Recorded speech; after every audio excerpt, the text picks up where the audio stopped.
Հավատում եք, որ այլևս պատերազմ չի լինելու եւ ձեր կարծիքով արդյոք Նիկոլ Փաշինյանը կարող է բերել խաղաղություն։ Նման երաշխիք որևէ մեկը չի կարող տալ։ Այսօր որևէ երկիր երաշխավորված չէ պատերազմից։ Ընդհանուր մինչև Շվեյցարիայի նման երկիրը, որը ամբողջ աշխարհի ֆինանսական կենտրոնն է նաև համարվում, երկրորդ համաշխարհային պատերազմի տարիներին վտանգված էր, այսինքն Հիտլերը ոչ թե չմտավ Շվեյցարիա նրա համար, որ վայ, այնտեղ գտնվում է շվեյցարական բանկը եւ ամբողջ աշխարհի հարստությունը, այլ այդ ժողովուրդը պարզապես պատրաստ էր պատերազմի։ Հրանգավորվեց առաջի գիծը հետ քաշվել սարերը, օգտագործելով տեղանքը պայքարել գերմանացիների դեմ։ Այսօր Շվեյցարիան, որը համարվում է ամենապաշտպանված երկիրը միջազգայինորեն, Շվեյցարիայում բանակ չկա, մարդավարություն չկա,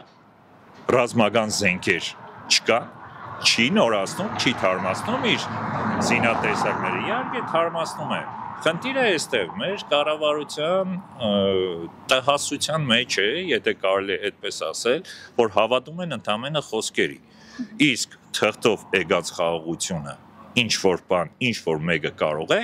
երաշխավորել։ Նոյեմբերի 9-ի փաստաթուղթը, որը նույն ծև, ինչ որ համաձայնագիր էր։ Այսօր որևէ մեկը դրա մասին խոսում է, կամ այդ նոյեմբերի 9-ի փաստաթղթով սահմանված կետերը պահպանվեցին, որ Թրամփի կողմից սահմանած կետերը պիտի պահպանվեն։ Կարող է չլինի պատերազմ, բայց Արևի վրա չի կարելի հույսել։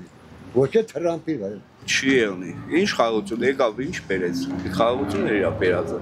Ես ծանոթ եմ գրեթե 85 խաղաղության պայմանագրերի ամբողջ աշխարհում միջազգային մակարդակով եւ շատ հարգելի մարդկանց ստորագրությամբ եւ շատ մեծ ստատուս ունեցող նույնիսկ միջուկային երկրների խաղաղություն բառը ահա որ չարչերկված եւ շատ վտանգավոր բառ է։ Բոլորը միամտորեն ասում են խաղաղություն, չի եղել այդպիսի հայտարարված խաղաղություն, որ դրան անմիջապես չհաջորդի պատերազմ։ Միանշանակ է դա։ Իսկ ինչ վերաբերում է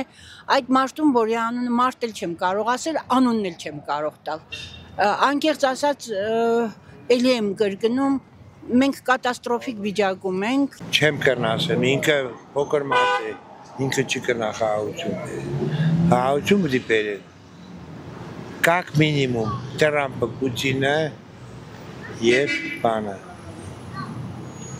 Չինաստանը, Սի Ցզինպինը, եթե դիրեկը ուզեցա խաղաղություն գերի, կնամ կումարեմ Հնդկաստանը, կնամ կումարեմ խաղաղությունը մեծ բանը, որ մեծ փողի բազարների մոմենտի։ Ձևական խաղաղությունը ում է պետք։ Իհարկե ոչ, Փաշինյանը չի կարող, պատերազմը անսպասելի է, կարող է լինել, մեր բավական հողը հայը պետք է պաշտպանի, չգիտեմ, պետք է տեր կանի իր հողին։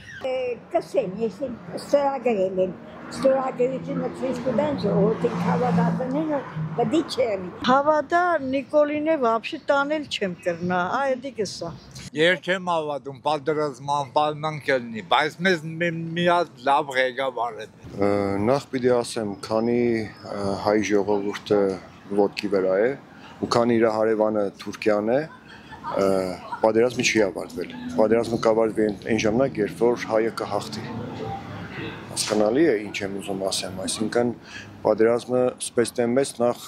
չէր էլ ավարտվել, որ հիմա նորից շարունակվի կամ ոչ։ Պատերազմ միշտ էլ լինելու է, քանի դեռ մեր հարևանները